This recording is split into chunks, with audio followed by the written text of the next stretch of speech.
c'est un instrument légal dont les praticiens du droit vont se servir pour organiser la lutte contre la corruption, réprimer ou bien sensibiliser.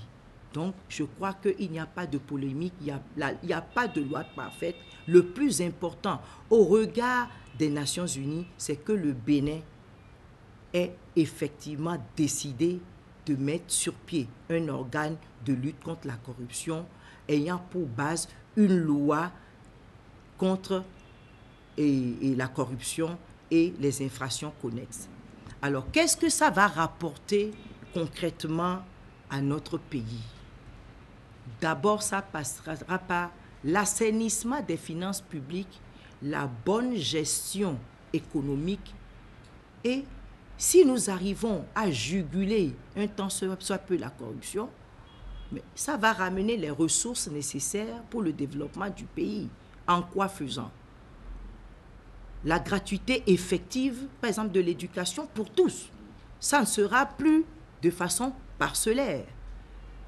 Les ressources que nous allons gagner du fait de la lutte contre la corruption peuvent aider à mieux structurer notre système d'éducation, notre système de santé. Et du point de vue de l'agriculture, qui fait partie des plus grandes réformes qu'on met sur pied actuellement pour donner des emplois aux jeunes,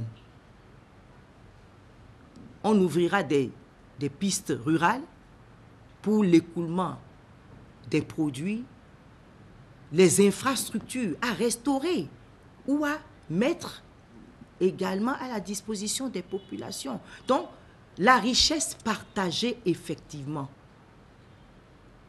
et une meilleure gouvernance pour le développement du pays. Il y a tant et tant. Et ce sera également une loi, si tout le monde en prend conscience, mais qui va restaurer non seulement les valeurs morales à tous les niveaux, et restaurer également l'image du Bénin dans le concert des nations. Donc, il est très important que cette loi soit accueillie, que cette loi soit vulgarisée. Je crois que c'est cela surtout la responsabilité du gouvernement aujourd'hui.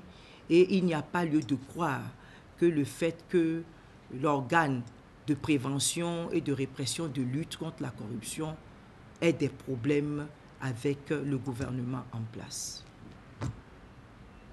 C'est pour ça qu'il était très important qu'on ait cette loi-là. Cette loi faisait défaut dans l'arsenal juridique de notre pays. Maintenant, on l'a. Voilà. Madame la ministre, on va parler un peu de la garde à vue qui a voulu son thème prolongé de 8 jours. Est-ce que selon vous, ça ne va pas passer à une entorse de ce côté-là et dans la mise à l'exécution? C'est une loi spéciale pour des infractions spéciales, infractions économiques graves qu'on appelle crimes économiques. Donc, ça ne porte pas atteinte.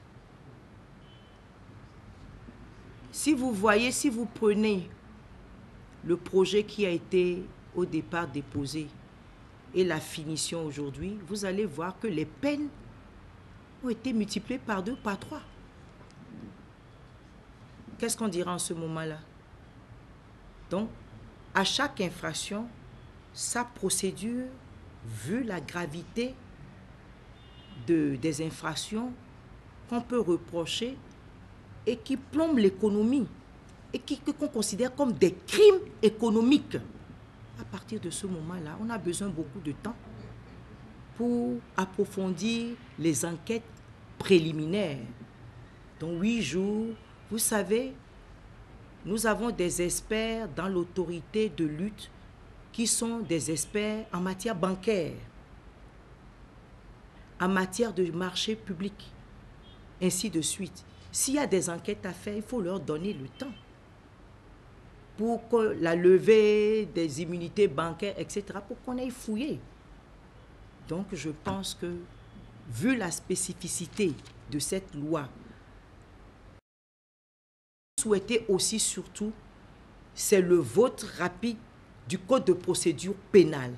Parce que nous avons des infractions qui renvoie au code pénal et au code de procédure pénale. Et vous savez que on a fait la révision du code pénal et du code de procédure pénale qui était totalement désuète vu la vie d'aujourd'hui, le système juridique mondial aujourd'hui.